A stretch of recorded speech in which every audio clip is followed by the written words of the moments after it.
turn it over to our Master of Ceremonies for this final press conference, Mr. Tyson. Well, thank you, Michael Buffer. Wow, I get those big fight feels when Michael Buffer is in town. Let's get a round of applause, please, for Michael Buffer. Well, ladies and gentlemen, these two gentlemen met in a ring of fire back in May. And on Saturday night, that ring of fire is reignited. I want to start off by hearing from Tyson Fury, the challenger this time. Tyson, we've spoken a few times this week. I've watched some of your interviews, and you've said it's not about redemption, it's not about revenge, it's not even about regaining those titles. So I just want to know, what is it all about for Tyson Fury on Saturday night?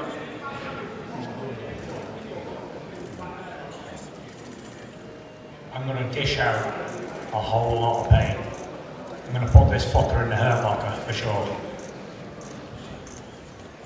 Tyson, there seems to be an edge about you this week. What's happened? There seems to be an extra menace about you. I've got nothing to say, apart from there's going to be a whole lot of hurt and pain in this fight, you watch. That's all I got to say.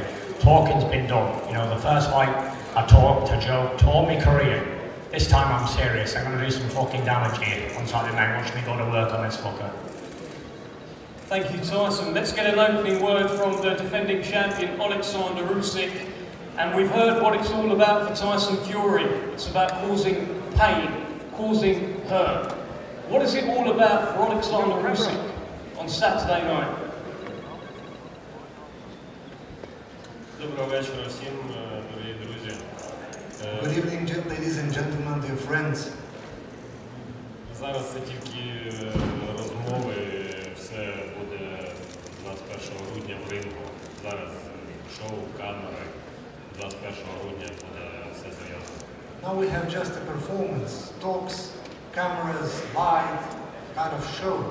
Everything gonna be taking place on Saturday night on the 21st. Thank you, Oleksandr. I'll be looking to come back to you shortly as well. Let's bring in Hall of Fame boxing promoter Frank Warren. And Frank, what a time this is right now. The relationship between Riyadh season and boxing. Give us your thoughts on that, and also you're very much backing your man sat next to you to get revenge. Good evening, everybody. And thank you, Riyadh. Thank you, Riyadh season. His Excellency, all the teams that have worked to make this such a successful promotion, and the previous ones. Riyadh season, you know, it is some event now. These fights get better and better. In the course of, what is it now, 14 months, we're now in the boxing center of the world now. This is where all the big fights happen. And the biggest fight is happening on Saturday night, the rematch. The first fight was magnificent. It was a great fight, had everything. Very close fight. It was a cigarette paper in the decision. This time round, I know these guys have been in the ring. They shared the ring together for 12 rounds. They know each other's strengths and weaknesses. And it's going to be about who can exploit the weaknesses, who's got the strength to exploit the weaknesses. And I believe Tyson Fury will come through this, and I don't think this fight will go the distance. He's in a great shape, great frame of mind for this fight, fighting mode, and we're going to get an extra special event. Do not blink after the first bell.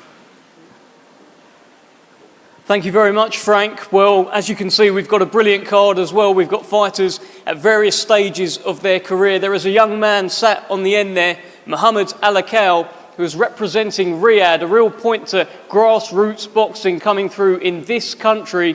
And this is fight number 2 for you, Muhammad. You did your country proud last time out on your debut on the Beterbiev Bivol show. How much are you looking forward to doing it all again?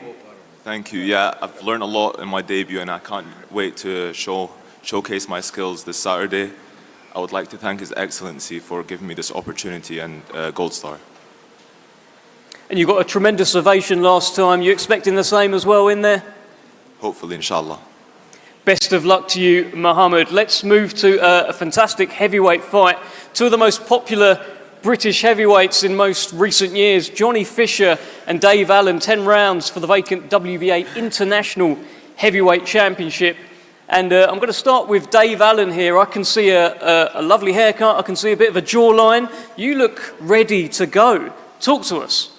Hello everyone. Just want to start by saying a big thank you to His Excellency and Riyadh Season. This is a dream come true for myself. On a personal note, yeah, I've got into career best shape. I was given a fantastic opportunity, and it's one I plan to take with both hands. And also, I've heard you say that your man Johnny Fisher over there, he might be a bit nervous. Tell us a bit more about that. Yeah, I think so. He should be. I am. We both should be. It's a huge occasion. It's a huge fight. Johnny Fisher, you know, someone asked me last night, like, you're good friends. Like, I've got a son. If he grows up to be half the man Johnny Fisher is, I'd be a happy man. This is not personal. This is sport. But I'm very confident I will do the job. Very, very confident. And you know, that's not really my character. But I've worked really hard, and I genuinely believe this is my time to finally fulfil my potential. One more for you, Dave. You've sparred both Tyson Fury and Oleksandr Usyk. I am curious. What do you think is going to happen in the main event? That's an interesting question. While I'm sat on this side of the on this table, the two best heavyweights of my generation, I've shared a ring with both many times. I'm a huge fan of both. You know, everyone knows the regard I hold them both in. I personally foresee a Fury win, but these two are the greatest heavyweights of my time, and I'm so fortunate to be here to witness it in person, and hopefully it can be half as good as last time. Nice words, and I like that you picked Fury despite being on the Usyk side of the table. Fair play to you, Dave Allen. Let's bring in Johnny Fisher. Dave Allen sounds ready to go. Dave Allen is very, very confident of upsetting you on Saturday night. What's going on in your head, Johnny? First of all, I'd just like to say a massive thank you to the people of Saudi Arabia and His Excellency for the hospitality that I've received while we're here and my whole team. And yeah, I'd expect nothing less from Dave Allen, the White Rhino, to be ready to go. That's what we're trained for. He's had 12 weeks, I've had 12 weeks, but I've been training for more than that. I've been training for 4 long years. And now this is my time to show people what I can do. So tell me this, Johnny. What happens when you put a rhino and a bull together? There's a possibility for some carnage, that's for sure. And yeah, a rhinoceros and a bull in the same ring.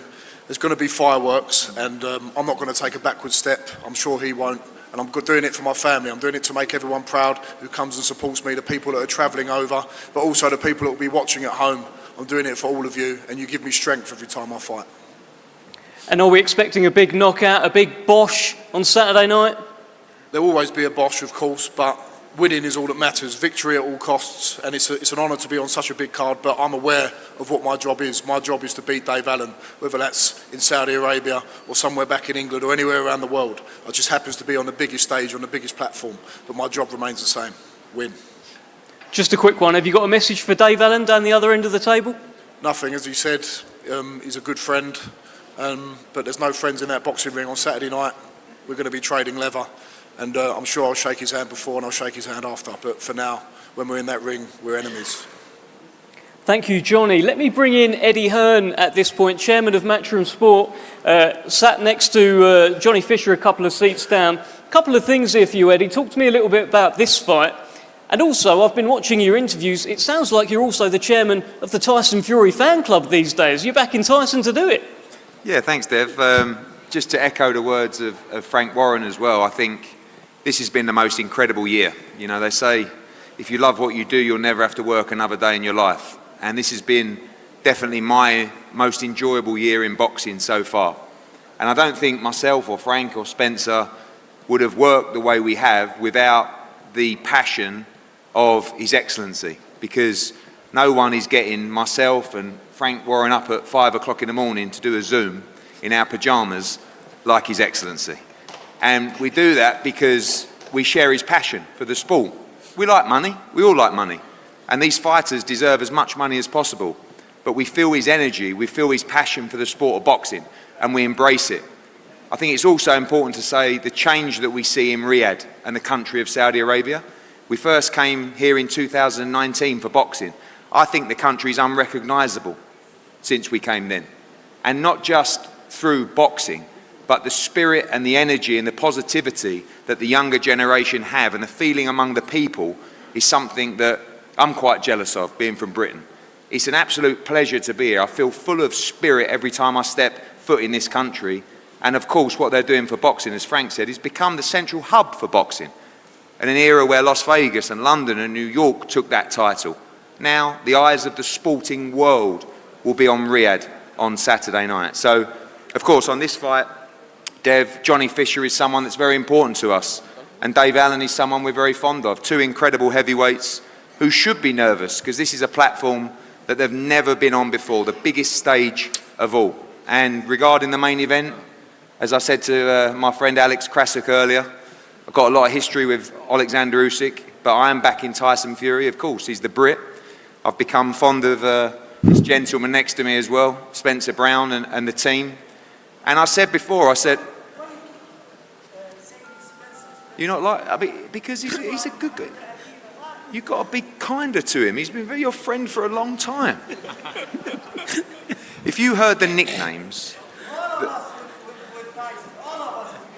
and you as well, yeah? So you're going to be nice, and you're definitely not on the fence for this fight. Turki Al-Sheikh is backing Tyson Fury to do the business on Saturday night. The one thing I'll say, people ask me all the time, who's going to win this fight? I'll finish now, Dev. I said this, Oleksandr Usyk is an incredible fighter, and it will take something extraordinary to beat him on Saturday night. But I know we've had our differences. Tyson Fury is capable of extraordinary things.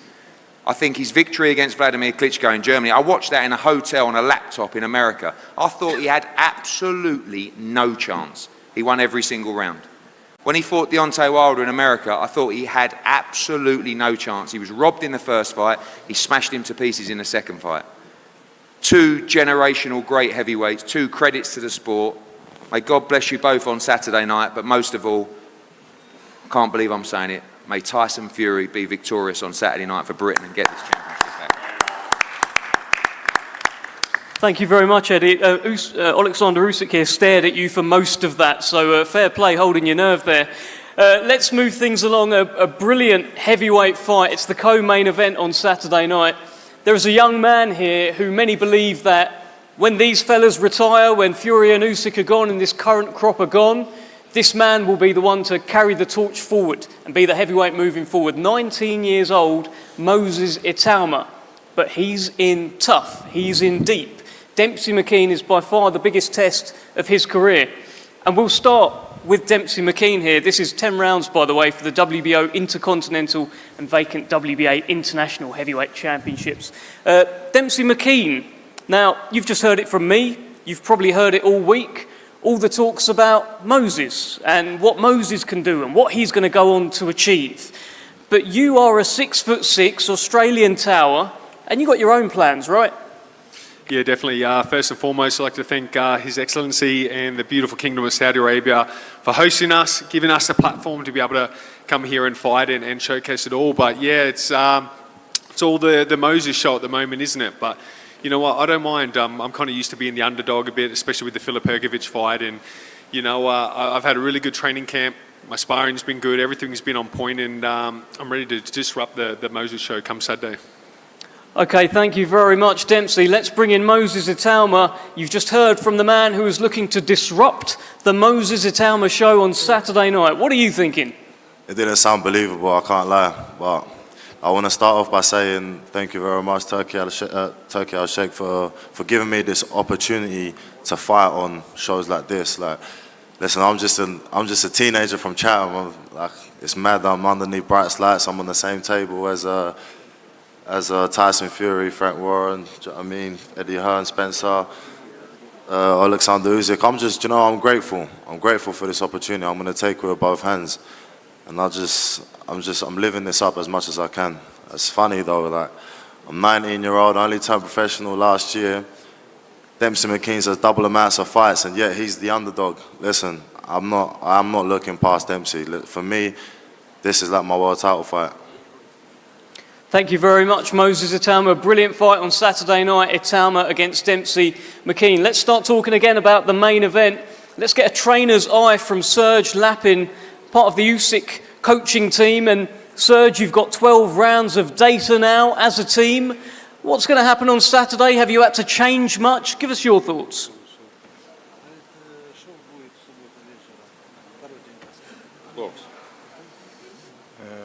Добрый вечер всем. Добрый вечер. Салам алейкум. Good evening, everyone. В субботу вечером будет противостояние двух боксеров. И один докажет еще раз другому, что такое настоящий бокс, что такое техника. И Ladies and gentlemen, so this upcoming Saturday night, we're going to have the battle of two great champions, where one of current champion will prove to the other one that he is the stronger man, and he will perform what real techniques is, what real tactics is. Усик чемпион, и суббота вечер это все покажет. Usyk is the champion, and you'll see that on Saturday night.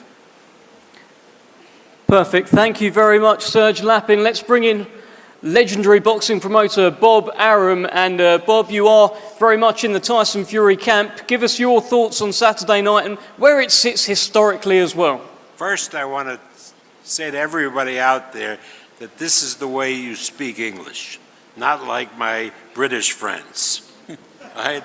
There's no accent at all. It's all plain syllables.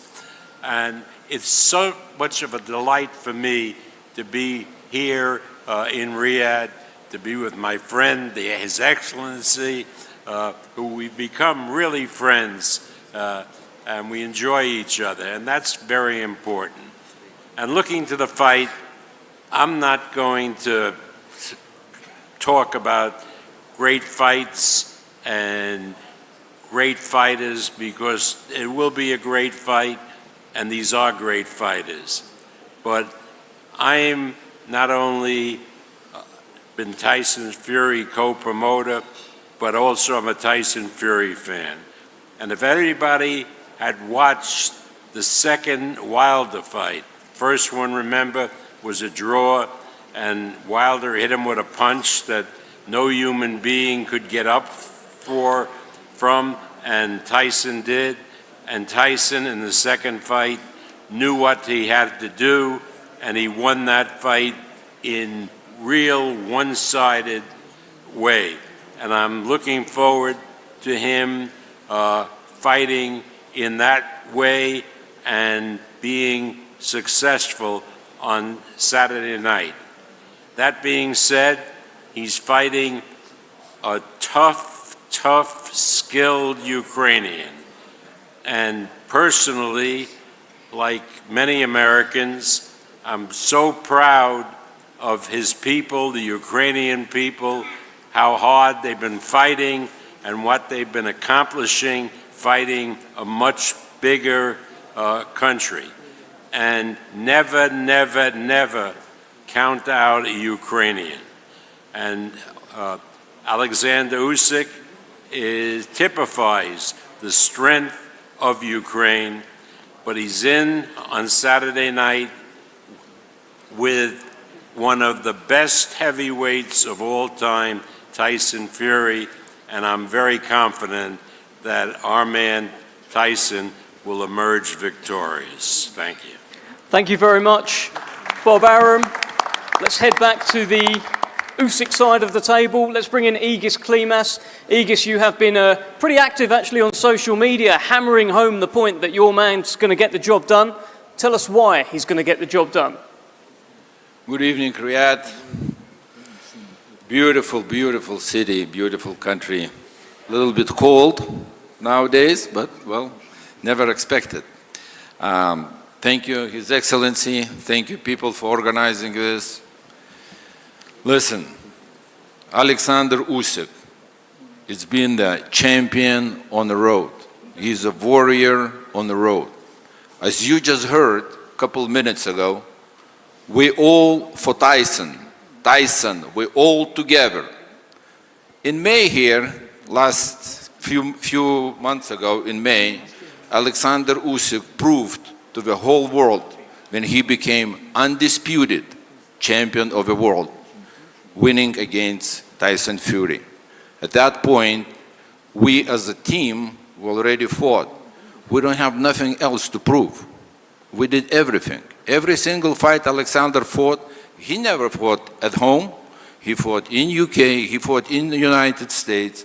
When we became here to fight in Riyadh, it's always on the road. Now, after he's been already undisputed, we're coming here and we have to prove again, which is no problem. We will see Saturday night, once again, who is Oleksandr Usyk. Thank you, and we will see you on Saturday night. Thank you very much, Igis Klimas. Well, let's bring in Spencer Brown. And Igis Klimas has made his case for Oleksandr Usyk. What is the case for Tyson Fury? Well, Tyson's done an amazing camp. He's lived like a monk. As you can see, he's very, very, very focused. He thinks that he's had something taken off him that he shouldn't have, and he wants it back. And on Saturday night, he will get it back. And I just listened to what Bob said about never put down about the Ukrainians. They're great fighting people. They are. But don't underestimate a gypsy man, a travelling man from Lancaster, who has fighting in his blood right the way through his family. His grandmother's grandmother could fight. His great-great-grandfather could fight. Everybody can fight. They have a great bloodline of fighting men. They are also warriors. So do not underestimate this man to my right. He's very focused, and we believe on Saturday night he's going to bring that belt back to England where it belongs. Thank you very much, Spencer Brown. Let's bring in Alex Krasik. Alex, last time we had a press conference, you had a lovely short poem for us. I'm curious as to what you have for us, and I emphasize short, here tonight. Assalamu alaikum, ladies and gentlemen. Besides that, it's an honor to be back to the new Mecca of boxing, to Saudi Arabia, to the beautiful city of Riyadh. It's also a pleasure to be hosted by such wonderful people who we know.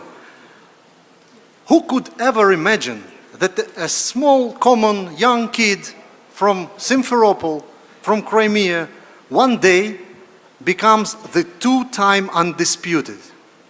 His dream came true. Our dream came true.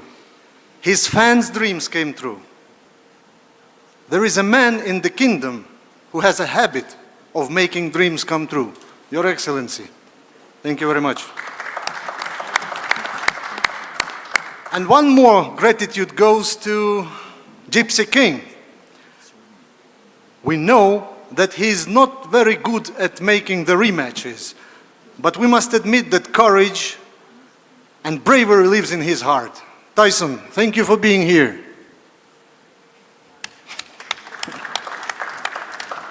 Just one day separates us from the battle and from its outcome. As they say in the wise book, the race is not for the swift, nor the battle to the strong, nor bread to the wise, nor riches to the intelligent, nor favor to those with knowledge, but time and chance happen to them all. Ladies and gentlemen, let the Lord bless the fighters. May strength and valor accompany them in the battle. Good luck to the both of them, and let the best man win again. Thank you. Thank you very much, Alex Krasik. Let's get a final word from both main event fighters. Tyson, in 2015, before you fought Vladimir Klitschko, you told him his time was over and your time is now. Before you boxed Deontay Wilder in the rematch, you told him you'd fight fire with fire and go through him. What would you like to tell Oleksandr Usyk before your rematch on Saturday night? Can't wait for Saturday night. Thank you, everybody involved. God bless. Thank you, Tyson. And final word to the defending champion, You've been telling Tyson Fury you will not leave him alone. What is your message to Tyson as we head into Saturday?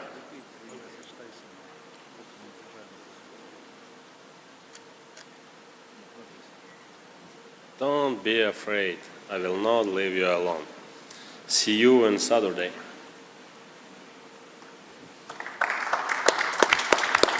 There we have it, ladies and gentlemen. Thank you very much. We're going to pose for face-offs just for the main event now, very shortly. Thank you.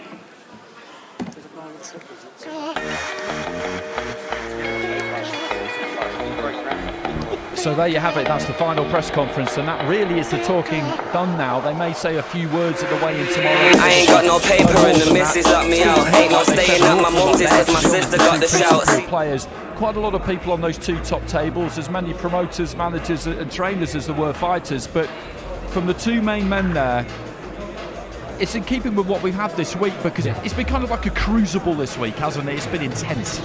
I mean, I'm trying to work out, Andy, what would a delayed, cancelled fight, how many times they've come together on a top table. And I think I'm up to about 7 or 8.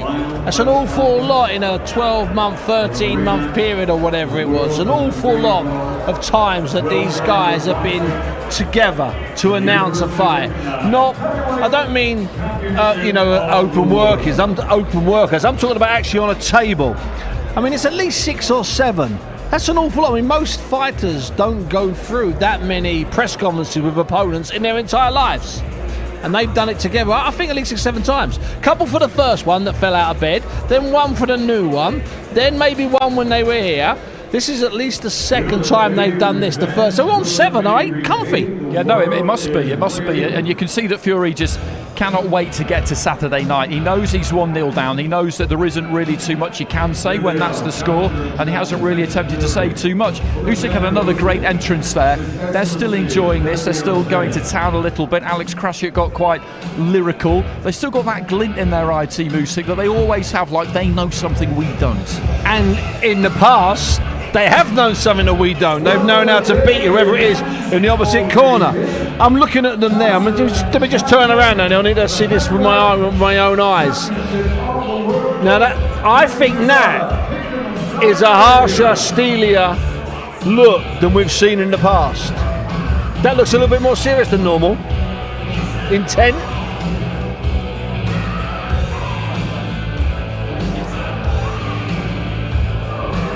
No one's breaking that, Andy. No, it's going to be tricky. No one's breaking that now. To get them to turn away here, they might need a piece of paper to put it between them so that gaze This is quite broken. fiery. This. There's just a sense here that a real sense of something could happen, because you see the security just gather. And you can feel it. You can feel that whiff of cordite sometimes, that something's about to go off. And you never felt that at any other stare-off between these two. This is the first time I've been present at one of their stare-offs. It's probably about the full 4/5 stare-off. It's never been this intense, never. And it's going to take one of the team members here to convince either one of them that this long stare down needs to be broken. They stared into each other's souls for 12 rounds, didn't they, back in May, and they saw no weakness, and they're continuing to do it now, and they still see They're still weakness, looking, but they've not flicker. found it, Andy. This is incredibly intense. It's maybe not going to set records for stare downs, but they've stared down now longer than they've ever done in the past, and it's about as intense as I've seen it. No comedy, no faces, just a glare and a stare. Neither one is twitching even a fibre of a muscle. They are absolutely still. They're like statues. How long do you leave them, Andy? What do you think? I don't really know how you go about separating people in this situation. I mentioned a piece of paper you can put between them just to break the gaze, but it takes quite a brave person, honestly, to put their hands on either one of these two in this kind of situation, because they're in the zone here. Yeah. They're not really aware of anything that's going on outside of this. They have no idea. And what's interesting is Alex Krasik, who I would expect to be on Usyk's shoulder, he's not. He's 4 people back. And there's no one close to Tyson apart from Brendan, his personal security. So I'm thinking it's going to be Brendan touches. I'm trying to see the body language of the people surrounding them, which way they fancy going, because this is really intense. It's amazing, they're not even blinking. It's like looking at a pair of waxworks in Madame Tussauds. And this is important to them now. It's gone on this long. You cannot be the first person to look away. Absolutely. After 30 seconds with a smile, you can do it. 40 seconds. But this is, we've gone to a different level here. We've gone to a new arena for these two. Spencer Brown just craning his neck to get a good look over from the far side there. The cameramen staying exactly where they are. Alex Krasiuk just making a was motion. signalling to someone. Did you see that? Was he signalling to Sergei Lapin? Maybe.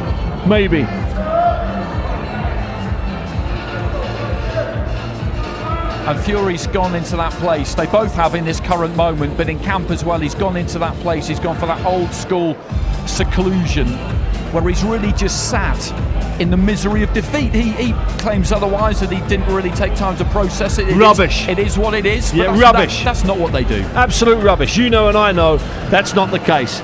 He's in a hole, he's been in a hole, and it's a dark hole and it's a black hole, and he's been in those places before. He's battled in his head every single moon and every single night, Oleksandr Usyk. He's never going to admit it, but we know it. You can see it in his eyes. This is amazing. I wish we'd have run a clock over this, Andy. How long is this going to go on for? Because, as you said, we've got to the point now, so far past the point of no return with this. Somebody is going to have to look away, and neither one of them is going to give any ground here. It's who gets out of the sauna first. Nobody wants to get out first. Perhaps we need here, this is when Frank Warren or Bob Arum.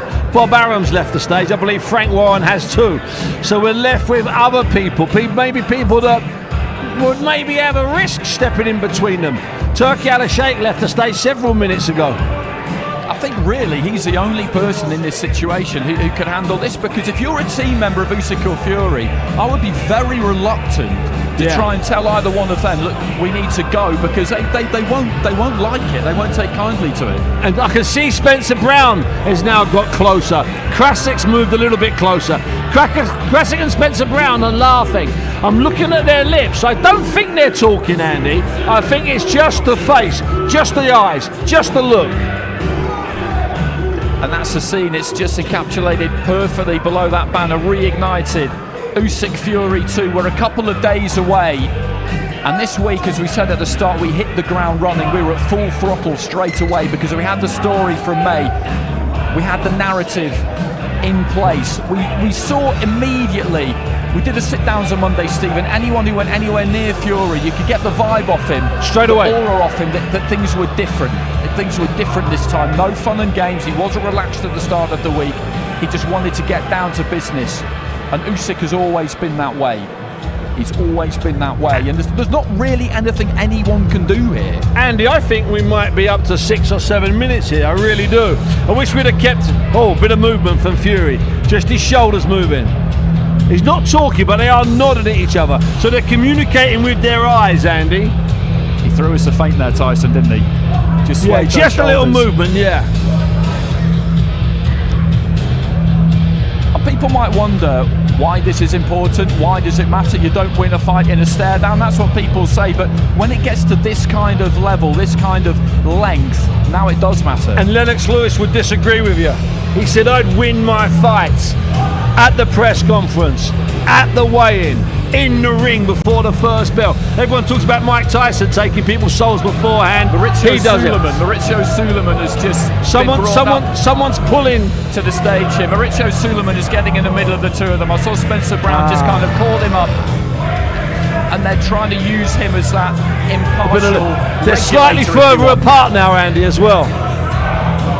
There are now hundreds of people surrounding, cameras, lenses everywhere, microphones being dropped in. The security are trying to work out an easy exit way. The two boxers are now a foot further apart. Tyson shaking his head. There's a lot of people in the middle. Maurizio Sulaiman is pleading. He's pleading with Usyk, Andy, pleading. It's been going 7 minutes, I'm told. What they're going to have to do here is they're going to have to make sure these two both reverse out, aren't they? Nobody's going to want to turn around, but if they get them separated by enough distance, eventually they'll lose that eye contact. But Andy, they're in a standoff, a cul-de-sac of their own emotions. This is not going to be easy to reverse from. They're not going to break into smiles, shake each other's hands and walk off and grab a soft drink on the way to their hotel rooms. Well, somebody's holding up an accreditation there, and I think that was to try and break the stare. To try and break the stare. This is where Tyson Fury, being 6'9", is really unhelpful, because if you have somebody the same height or a couple of really big lads, you could get them in there and block his gaze. Maurizio Suleiman of the WBC, he's now appealing to Brendan. Big Brendan, who goes everywhere with Tyson Fury. Brendan's talking back, and I don't think it's necessarily very good what he's saying. No one's going to break these two. They're going to do this until at some mutual point, or worse, something happens. Usyk's just kind of moving on the balls of his feet there. And people watching might be wondering, why doesn't somebody just get in and break this up? But these are two big men. These are two heavyweight fighters, and when you've been around them during these weeks, and you've done it so many times, and you get towards the business end and they're flicking that switch, you've got to be careful around them. You have to be careful. They are talking now, Andy. Sorry for cutting across you. They are talking now, and that's generally a sign that we can get somewhere, because the focus, the pure staring, has been broken. Okay, a handkerchief is out. Somebody's trying to use that crimson handkerchief as a means of, again, breaking the gaze. I think Fury was saying to him there, I'm going to smash you to pieces, but he's got quite a lot to say. Usyk hasn't got anything to say. You're getting annihilated, I'm being told in my ear, is the content of what Fury's saying there. Well, if they're talking, they can lead to laughter. Laughter can end to this deadlock, this impasse being broken. I'm convinced of it. Okay, I think it looks like Usyk's giving him plenty back as well. I kind of feel for Maurizio Suleiman here, to be honest, because he was dragged up there by Spencer Brown and given the responsibility of sorting this out, and there's not much he can do, really. Well, the good thing is he's now thought up a new idea. He's going to have a staring belt. Okay, so Brendan is coming in now. Now it's getting physical. Brendan's there. Tyson's not liking it. He's not having it at all. And that's the danger. Now Usyk's personal bodyguard is getting in between them. He's going to stand with his back to Tyson. We thought it might turn ugly, Andy. We're on the very edge now. 10 minutes. They've been standing in front of each other now 10 minutes. They're just increasing the distance between them, bit by bit by bit. They're just managing to ease him back. But you saw his initial reaction there to his security guard, Brendan, just getting a hold of him. He didn't like it, and that's why you have to be very, very careful, because when they go to that place, when they're in that zone, as Steve said, everything else around them ceases to exist. There's a couple of hundred people in this room. They're not seeing anybody else. They're not seeing the cameras. No. They're not seeing anybody else. They are just seeing each other. But this might be coming to an end fairly soon, I think, but Fury seems to move back closer again, if anything. The stare down's finished. They've broken away at a distance. Now it's just insults. But it is serious there. It's high velocity on that stage. It's extremely volatile on that stage. Tyson Fury is gesticulating. Brendan, who's a big boy, is at full pelt holding him. Fury just pointing his finger at Usyk there and wagging it at him in quite aggressive fashion. Usyk now just being backed off a little bit, and I think this might finally be over, but Fury's still got plenty to say to him, and you can see almost here the frustration and the pain of these last few months is just beginning to come out a bit. That's what maybe we needed on Monday or Tuesday or Wednesday. I think we've seen a bit of a burst there. Both leaving at the same time. Well, that's a scene unfolding outside, actually, but the fighters are now in their kind of respective caravans, moving away to each side. Usyk gets halfway up the stairs, turns, gives a salute to the crowd, and Fury is being ushered away to our right-hand side. That was intense. It was about as intense as I've ever seen that I can remember. It was about as long as I've ever remembered. Tyson Fury's now outside, where there are about 100 Arabic dancers, and he's joined them. He has a stick, he has a cane, he's dancing with them. I think Usyk had the better exit because he's got the stairs. He had the high ground, and in battle, Andy, always take the high ground, fella, always. But this is interesting, isn't it, watching Fury here, because he's broken out of that cocoon that he was in, that vortex that he was in, and now it's over and he's enjoying himself again. These are two amazing characters, aren't they? You've been around the biggest characters in the sport over the last few decades, but these two guys, We talk about dance partners. They are just made for each other in a sense. You know what? You stick them in any group. You know, you look for explosive finishes, you look for this, you look for that. They're making the top 5 in every single category you can possibly come up with. And as for being enigmatic, as for being excessive characters, often in very different ways, they're top tier. They're elite. You know, Tyson's an elite character. Usyk, the more you get to know him, the more you understand his humour. You understand he's an elite character too. There's a lot of belts up for grabs on Saturday night. Not just the 3 or 4 they're going to wear in and out of the ring. There's a lot of other belts up for grabs. Of course, the big one is that pride thing. And I think we've seen that tonight on that stage there, Andy. That was serious. Well, somebody said back in the day, didn't they, that top fighters sometimes they fight for the title of each other, and that's kind of what this is in a way. It was undisputed back in May. It is in all but name again on Saturday night. I wonder, I mean, the adrenaline of that for the two fighters. I know they're used to this kind of thing, but will they sleep tonight? Will that be a problem for them? Well, I would imagine tonight might be mildly restless, but they've been through this so many times in their lives. Not to this level, that's why I said mildly restless, but they've been through enormous fights, enormous occasions again, both of them, amateur and pro for Usyk, mostly pro for Fury. So he will have a pattern on how he gets to sleep after a confrontation, after a fight. He'll have certain little tricks that he uses. You mentioned something there, Andy. We talked about, you know, you've talked about them fighting for the right to be called, you know, the champion of each other, which I think was an Ali Frazier thing from the Thriller in Manila. You know, what's really interesting, and I think quite refreshing, and I don't want to upset too many people, maybe sponsors, but how absolutely the belts have had nothing to do with this week. I know it's not undisputed anymore, but there's still 3 belts up for grabs. They've not been mentioned. They've not been seen. They're not on the top table. Maurizio Suleiman playing mediator there is the first we've heard and had of anybody associated with the sanctioning bodies. And you know what? I like that.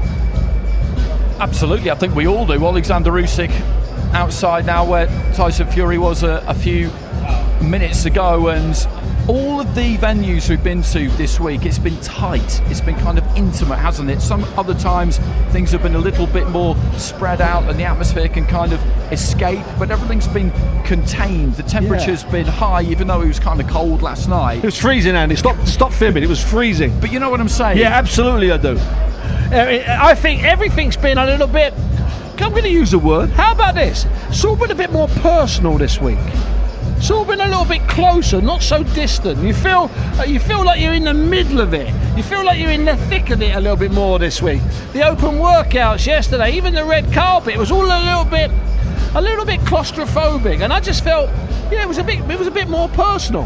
And in all fairness, it was slightly less theatrical. I know that sounds like a contradiction in terms, because we were in a theme park with 4 massive jumbo jets, and yesterday we did a press conference surrounded by four pyramids, but you know what I mean. I do, absolutely. Somehow that was less theatrical, and it was less theatrical. It was just raw. Can we use the word raw? That felt raw, didn't it? Let's get it right. Did. That felt raw, brother. It absolutely did. That's the right word to describe it completely. And it was kind of interesting listening to everybody at the top table. Of course, Spencer Brown's going to pick Tyson Fury. Of course, Eddie Hearn's going to pick Tyson Fury as well, to be honest. It would appear that Turki Al-Sheikh is pretty keen on the Tyson Fury win, but that could just be the boxing fan in him. He fancies 1-1 and a third fight.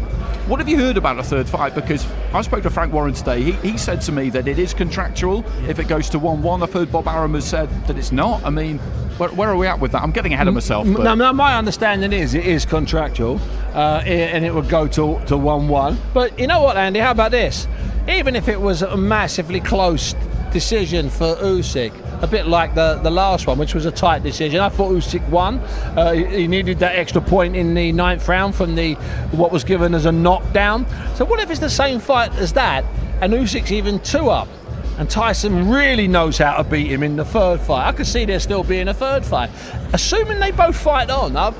I've gone with a bit of a theme this year, you know, that this week, that whole concept of growing old overnight, and you don't know it here, you don't know it on the walk to the ring, you don't know it as you're in the ring, you don't know it when you take your robe off, but you know it in the first 10 seconds of a fight.